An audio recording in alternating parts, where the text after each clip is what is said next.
बीत जाए न तो उमरिया आना भजन ते गालेगा भैया।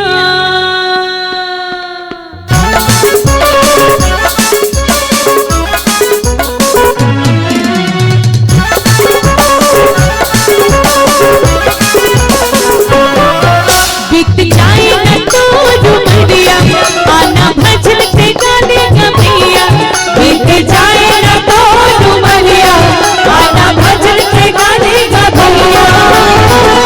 सिया नाम गाने रे गाना हरि नाम गाने रे गाना जीवन की मुक्ति का दाना आना रे। बीत जाए न तो उमरिया आना भजन ते गालेगा भैया। बीत जाए न तो उमरिया आना भजन ते गालेगा भैया।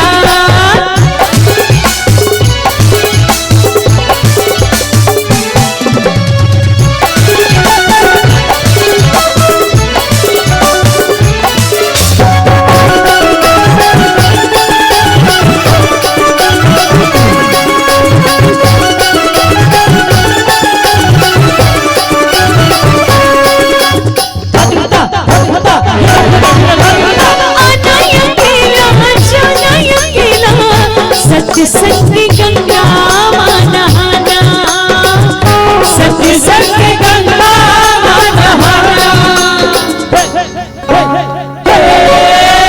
तन कर जाहे मुक्त मिल जाहे भक्ति के रंग रंग जाना। भक्ति के रंग रंग जाना। सिया नाम गाने रे गाना हरि नाम गाने रे गाना जीवन की मुक्ति का दाना आना रे। बीत जाए न तो उमरिया आना भजन ते गालेगा भैया।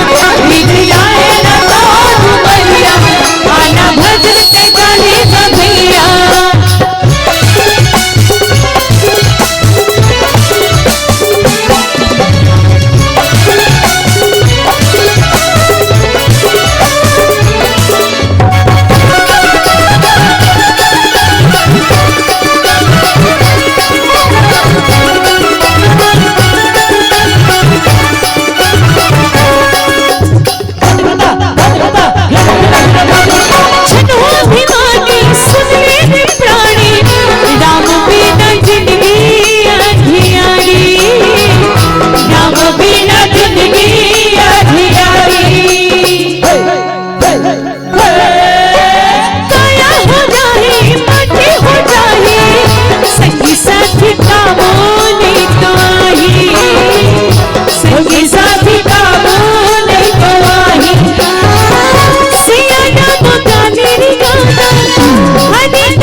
तो चलो सबके हाथ से ताली की सेवा हो। सबला अपन दोनों हाथ ऊपर करना है। कारण राम नाम सुंदर कर तारी शंस विघ्न उड़ावन हारी। और पीछे आदरणीय दादा मन भैया मन प्रत्येक भी दीदी भैया मन सबसे निवेदन सबके हाथ ऊपर हो और मिल के गाना का मन में बसा लेगा भैया। तन माला माने होगी मन में बसा लेगा भैया।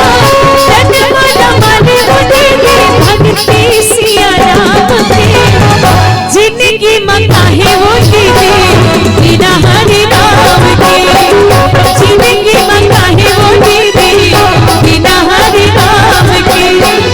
मन में बसा ले होगी तन माला माने भैया। मन में बसा ले होगी तन माला माने भैया। भक्ति सिया राम की जिंदगी में काहे होगी बिना हरि नाम के। जिंदगी में काहे होगी बिना हरि नाम के।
चलो पीली बत्ती के संकेत है